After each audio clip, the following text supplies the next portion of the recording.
नमस्कार। खेत खजाना में आपका स्वागत है। आज रविवार का दिन है और मई महीने की तारीख हो गई है 10। कल से 11 तारीख से नया सप्ताह शुरू होने वाला है मई महीने का। और सरसों का बाज़ार कैसा रहेगा, इस पर थोड़ी सी एक समीक्षा के दृष्टि से बात कर लेते हैं।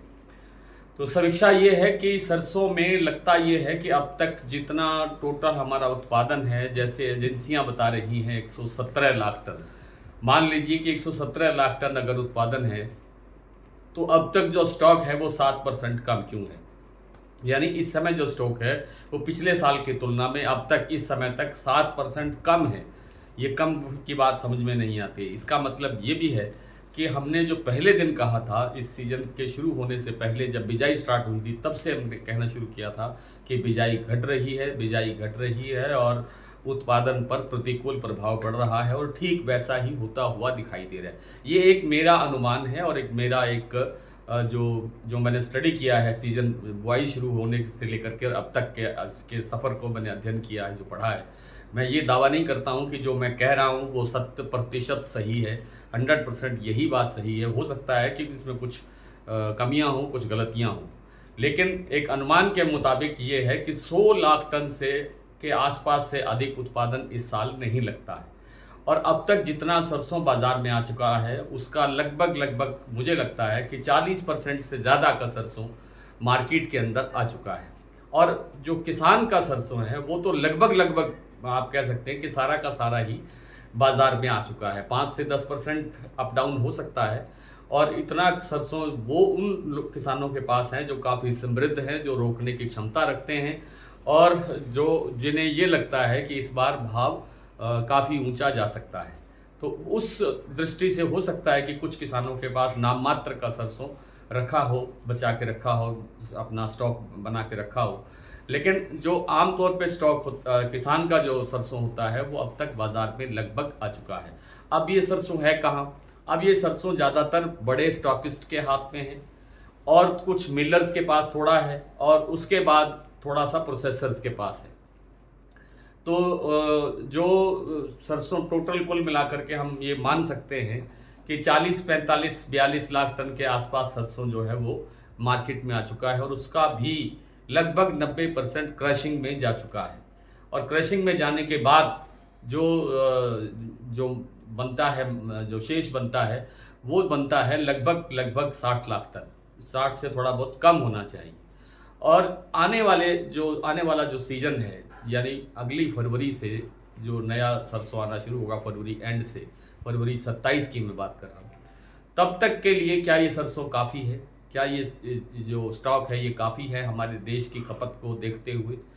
और जितना हम बाहर से तेल मंगाते हैं, विदेशों से तेल मंगाते हैं, 65% के आसपास हम बाहर से तेल मंगाते हैं, खाने के तेल जिनको हम बोलते हैं, जिसमें सोया और पाम, सूरजमुखी तेल खास तौर पे शामिल है। तो जब हमारे देश में इतनी बड़ी खपत है तेलों की, खाद्य तेलों की, तो सरसों के तेल की खपत क्यों नहीं बढ़ेगी, या सप्लाई कम होगी तो इस तेल की कमी क्यों नहीं होगी?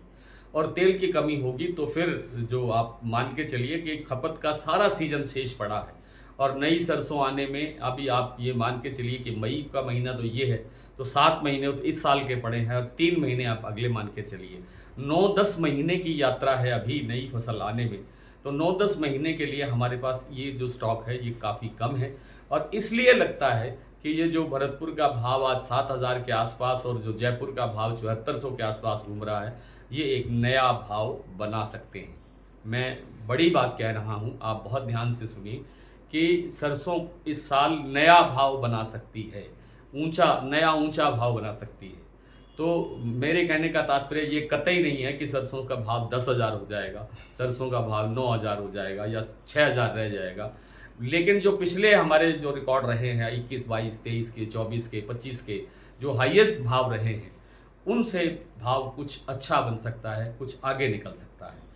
आगे आगे तेल की खपत भी बढ़ेगी और सरसों खल की खपत भी बढ़ेगी, और इन स्थितियों को देखते हुए जो सरसों की सप्लाई है वो बेहद कम है। आप देख रहे हैं कि जो प्लांट वाले हैं वो सरसों का लगातार जो स्टॉक है वो बढ़ा रहे हैं, क्योंकि उन्हें आगे के सीजन के लिए तेल का स्टॉक बनाना है, ताकि उनका ब्रांड जो है वो उपलब्ध रहे बाज़ार में और उनकी जो प्रतिष्ठा है वो कायम रहे।